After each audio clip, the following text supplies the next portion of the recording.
Bom dia, povo abençoado. Estou aqui num lugar bem alto, ao monte, olha aqui Porto Alegre ao fundo, Rio Guaíba ali atrás. Hoje eu estou posicionado, acho que num lugar quase o cume aqui de um alto monte aqui próximo. E é bem mais alto do que os lugares onde eu estava orando anteriormente.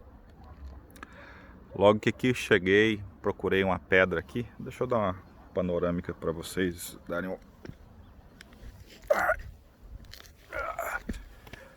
uma olhada aqui. Eu tô aqui numa pedra aqui, ó. Eu comumente oro naquele lugar ali, tá um pouco mais abaixo. Hoje eu estou num lugar mais alto. E daqui dá pra ver quase toda Porto Alegre. Não dá pra ver toda Porto Alegre porque tem esses montes aqui, né? Então, mas olha o Guaíba lá ao fundo. Não sei se vocês conseguiram ver aí. Mas quando eu cheguei nesse lugar e vi estar posicionado aqui num lugar tão alto, eu levantei as minhas mãos, comecei a orar por minha vida, orar pela cidade. Quando eu comecei a orar pela cidade, me veio à memória exatamente a batalha contra os amalequitas, quando Moisés ele teve que subir a um lugar muito alto, e para que Israel prevalecesse na batalha, Moisés tinha que estar com as mãos estendidas na direção do povo no vale. Ele estava no lugar alto e as mãos estendidas para orar pelo povo no vale. E eu quero que você acompanhe aqui. Eu amo a Bíblia, povo. Isso tem a ver com os nossos dias. Consigo aqui mostrar para vocês. Eu acho que eu vou conseguir. Só segurar aqui pro vento. Olha só. Está escrito em Êxodo capítulo 17. Os amalequitas atacam Israel. Então vieram os amalequitas e atacaram Israel em Refidim. Com isso, Moisés ordenou a Josué: escolha alguns homens e vá lutar contra os amalequitas. Amanhã eu estarei no alto do monte e o bordão de Deus estará na minha mão. Josué fez como Moisés lhe havia ordenado e lutou contra os amalequitas. Porém, Moisés, Arão e Ur subiram para o alto do monte. Quer dizer, lá embaixo Josué ficava lá no vale batalhando. Em cima do monte, Moisés, Arão e Ur fazendo um outro tipo de batalha, uma batalha que não era braçal, era uma batalha de intercessão, de oração. Olha o que diz. Olha a continuação aqui do texto. 11. Quando Moisés levantava a mão, Israel vencia. Quando, porém, ele abaixava a mão, os amalequitas venciam. Quando as mãos de Moisés ficaram pesadas, ou seja, cansadas, pegaram uma pedra e a puseram por baixo dela, para que Moisés se sentasse. Arão e Ur sustentavam as mãos de Moisés, um de um lado e outro do outro. Assim as mãos dele ficaram firmes até o pôr do sol. E Josué destruiu os amalequitas aos fios da espada. Então o Senhor disse a Moisés: escreva isso para a memória num livro e repita-o a Josué, porque eu vou apagar totalmente a memória dos amalequitas da face da terra. Moisés edificou um altar e lhe deu o nome: o Senhor é a minha bandeira, e disse: porque o Senhor jurou, haverá guerra do Senhor contra os amalequitas de geração em geração. Isso é tão verdade que nos dias de Saul, se não me engano, Deus manda Saul guerrear contra os amalequitas. Mas o que chama a atenção nesse texto, e eu lembrei ele nessa cena, olhando esse cenário todo aqui, e daqui levantando as minhas mãos, orando pelas pessoas, orando por pessoas que entraram em contato comigo. Ontem nós oramos por algumas pessoas em particular, precisando de milagre Eu creio que o Senhor já tocou, mas o Senhor falou comigo nessa palavra, quando Moisés levantava a mão, Israel vencia. Quando ele, porém, abaixava a mão, os amalequitas venciam. E o Senhor começou a falar comigo sobre o poder da intercessão profética. As mãos de Moisés se cansavam, ficavam pesadas, mas elas não podiam, no meio daquele momento crucial, era um momento de guerra, um momento de batalha. Quando eles percebiam que a mão de Moisés estando levantada trazia vitória para Israel, era importante que, ainda que cansado, as mãos de Moisés naquele momento, elas não poderiam ser abaixadas. Elas deveriam estar estendidas, elas deveriam estar erguidas na direção do vale onde a guerra estava sendo travada. Lá embaixo estava o povo de Deus, estava um general de Deus, Josué. Mas mesmo Josué sendo general de Deus, se Moisés não estivesse com as mãos erguidas, o povo de Deus era derrotado pelos amalequitas, a ponto de ter que escorar para que Moisés sentasse ali, para que Arão e Ur escorasse os braços de Moisés, para manter os braços de Moisés erguidos durante toda aquela batalha, até que aquela batalha fosse completamente vencida. Meu irmão, nós precisamos de intercessão profética. Você tem que interceder pela sua casa. Suas mãos podem estar cansadas, mas você não pode parar, cessar de orar, cessar de jejuar, cessar de buscar a Deus em favor dos teus, para que Deus faça algo grande na sua vida. A outra coisa, meu querido,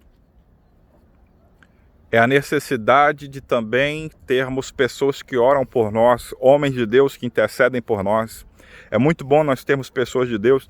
Eu contei para vocês que há um tempo atrás eu tive uma grande dificuldade, não era nem comigo, mas eu pedi oração. É bom ter pessoas de Deus próximas a você, que você fala assim: pastor, ore por mim, porque a oração de Moisés foi decisiva, amém? A oração de Moisés foi determinante. Então é nesse espírito que eu quero estender as mãos, quero convidar você a orar comigo. Eu vou estender as mãos. Nós temos no Rio Grande do Sul, nós estamos necessitando da intervenção de Deus, amém? Eu, quando estive em Chapecó, todos os dias, eu estendia as mãos sobre a cidade, orava pela cidade, e no Alto Monte. E era impressionante, Deus trazendo prosperidade, Deus trazendo vitórias. E eu, depois que saí de Chapecó, muitas notícias de morte, de criminalidade. A gente sabe, querido, que a oração do crente faz diferença. Faz diferença não só na nossa vida, pode fazer diferença numa cidade. Porque a Bíblia diz que o meu povo que se chama pelo meu nome, se orar, eu vou sarar a terra. Amém? Então esse é um tempo de nós orarmos pelo nosso Brasil, orarmos pela nossa terra. Deixa eu ver se eu consigo virar aqui. Ó, eu quero estender as mãos. Eu quero estender as minhas mãos sobre Porto Alegre e orar por sua vida. Senhor, assim como Moisés estendia as mãos, intercedendo na batalha contra os amalequitas. Os amalequitas achavam que estavam lutando contra Israel, mas Deus comprou aquela guerra. E Deus disse que haveria guerra contra os amalequitas para sempre, porque Deus comprou aquela briga contra os amalequitas. Mas era necessário as mãos de Moisés estarem estendidas para que lá embaixo Josué vencesse. Eu oro também igualmente pela cidade de Porto Alegre, porque agora são dias em que foi fechado igrejas, foram fechados comércios, então teve muitas chuvas, alagamentos, pessoas estão sofrendo, pessoas estão internadas com Covid. Ontem oramos por uma pessoa internada com Covid. Pessoas estão no meio de uma pandemia, uma crise econômica, e nós temos empresários lá embaixo demitindo seus funcionários, portas que estão se fechando, comércios, hotéis, vários setores da indústria e vários setores da pecuária, da colheita, colheitas ou safras que não foram tão boas, prejudicadas pela escassez de chuva do início do ano, e agora um prejuízo também em outra área pelo excesso de chuva que tivemos. Ora, prejuízo por falta de chuva, ora, prejuízo porque a chuva é demais.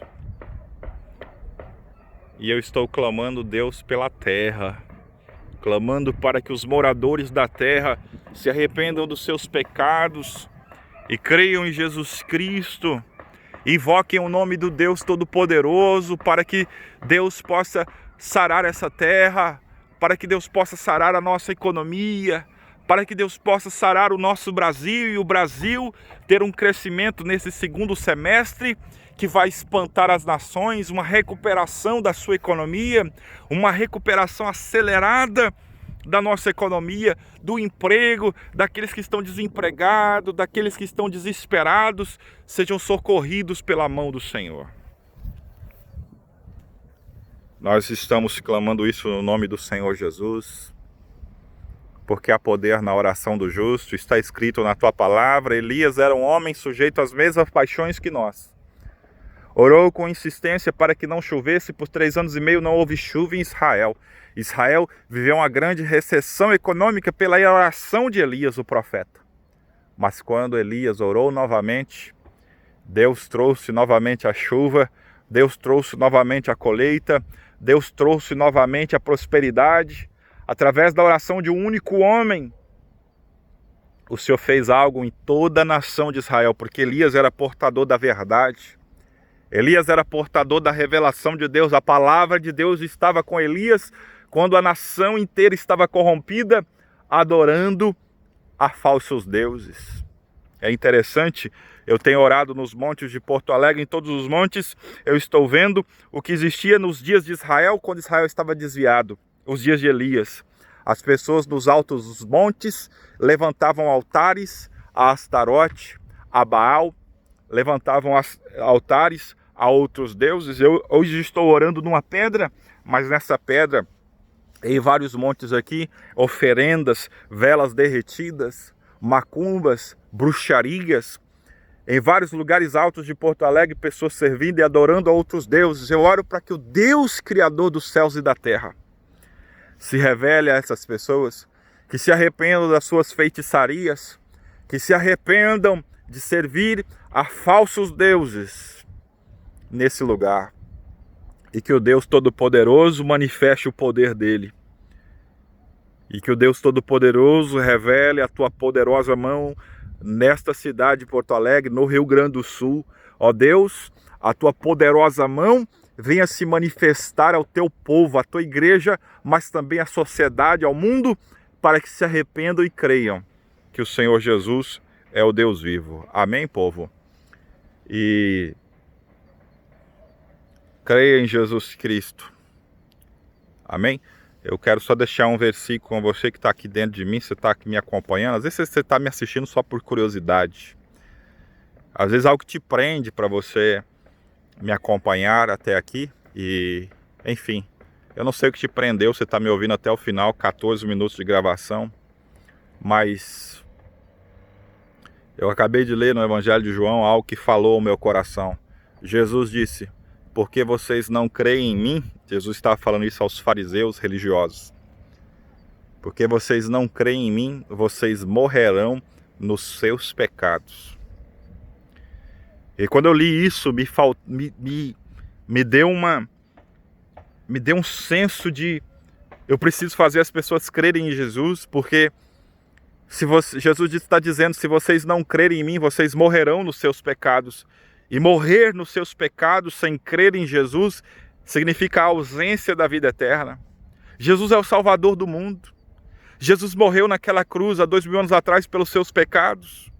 Jesus andou nessa terra curando os enfermos, oprimidos do diabo, porque Deus era com ele, e ele está vivo, ele pode, continua fazendo os mesmos milagres. Eu tenho mostrado alguns deles, tenho testemunhado alguns deles, para que vocês creiam.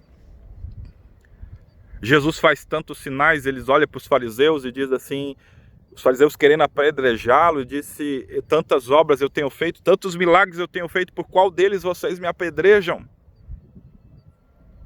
Jesus disse, se vocês não creem nas palavras que eu estou falando, crede ao menos nas obras que eu estou fazendo, porque as obras que eu as faço porque o Pai me outorgou. E Jesus fazia coisas que os fariseus olhavam e se perguntavam, porventura, ele pode não ser o Messias, porque os fariseus aguardavam o Messias, o Salvador prometido, dos profetas do Velho Testamento, e eles diziam, porventura, quando vier o Messias, fará porventura maiores sinais do que estes? E quando Jesus ressuscita Lázaro, a Bíblia diz que muitos dos judeus que viram a ressurreição de Lázaro creram nele, a ponto dos fariseus falarem, nós temos que matar Jesus e nós temos que matar Lázaro, porque senão todos crerão nele. Ou seja, que povo ruim de crer, irmão. Povo que viu Jesus fazer milagres e ainda assim não cria nele. Jesus disse, se vocês não crerem em mim, vocês vão morrer nos seus pecados. Deixa eu dizer uma coisa para você. Você precisa acreditar em Jesus Cristo. Disso depende a salvação da sua alma, o perdão dos seus pecados, porque Jesus é o teu Redentor. Ele se apresenta como o teu Salvador. Ele disse, eu sou a porta das ovelhas. Quem entrar por mim entrará e sairá e achará pastagem. Jesus disse, eu sou o caminho, a verdade e a vida. Ninguém vem ao Pai a não ser por mim. E não há nenhum outro homem. Os apóstolos diziam, não existe nenhum outro nome na terra dado aos homens, por meio do qual importa que sejamos salvos, senão o nome de Jesus. Mas se você crer nesse Jesus, agora mesmo ore comigo. Diga, Senhor Jesus, eu te entrego a minha vida. Perdoa os meus pecados. Eu aceito que o Senhor é o meu Salvador. Morreu naquela cruz pelos meus pecados para me dar a vida eterna.